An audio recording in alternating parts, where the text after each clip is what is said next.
You're listening to A Chapter a Day, a daily podcast. The Bible comes alive as we read a chapter out loud each day. Hello, everybody. It's time for a chapter a day. Today we're reading 2 Corinthians 11. Here's what it says. I hope you will put up with me in a little foolishness. Yes, please put up with me. I am jealous for you with a godly jealousy. I promise you to one husband, to Christ, so that I might present you as a pure virgin to him.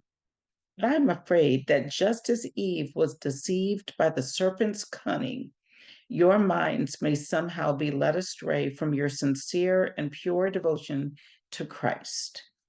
For if someone comes to you and preaches a Jesus other than the Jesus we preached, or if you receive a different spirit from the spirit you received, or a different gospel from the one you accepted, you put up with it easily enough. I do not think I am in the least inferior to those super apostles. I may indeed be untrained as a speaker, but I do have knowledge. We have made this perfectly clear to you in every way. Was it a sin for me to lower myself in order to elevate you by preaching the gospel of God to you free of charge? I robbed other churches by receiving support from them so as to serve you. And when I was with you and needed something, I was not a burden to anyone, for the brothers who came from Macedonia supplied what I needed. I have kept myself from being a burden to you in any way and will continue to do so. As surely as the truth of Christ is in me, nobody in the regions of Achaia will stop this boasting of mine. Why? Because I do not love you? God knows I do. And I will keep on doing what I am doing in order to cut the ground from under those who want an opportunity to be considered equal with us in the things they boast about. For such people are false apostles, deceitful workers, masquerading as apostles of Christ. And no wonder, for Satan himself masquerades as an angel of light. It is not surprising then if his servants also masquerade as servants of righteousness. Their end will be what their actions deserve.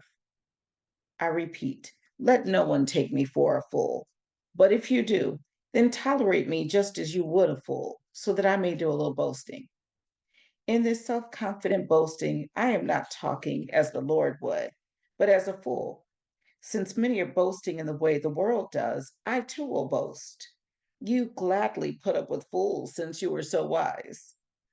In fact, you even put up with anyone who enslaves you or exploits you or takes advantage of you or puts on airs or slaps you in the face.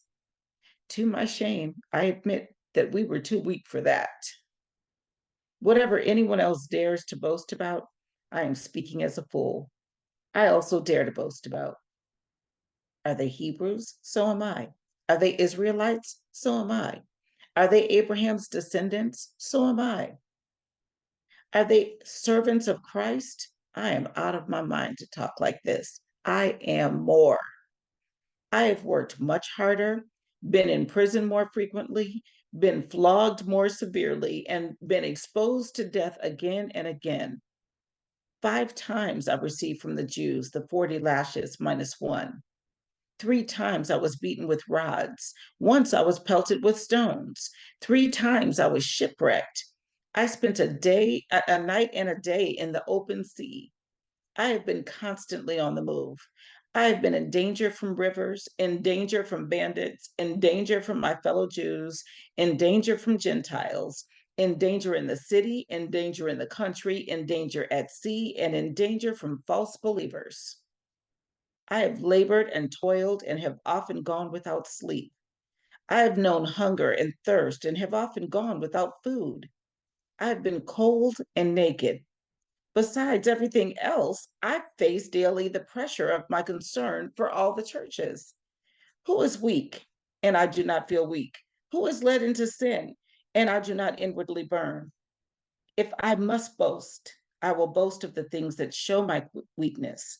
The God and Father of the Lord Jesus, who is to be praised forever, knows that I am not lying. In Damascus, the governor under King Aretas had the city of the Damascenes guarded in order to arrest me, but I was lowered in a basket from a window in the wall and slipped through his hands.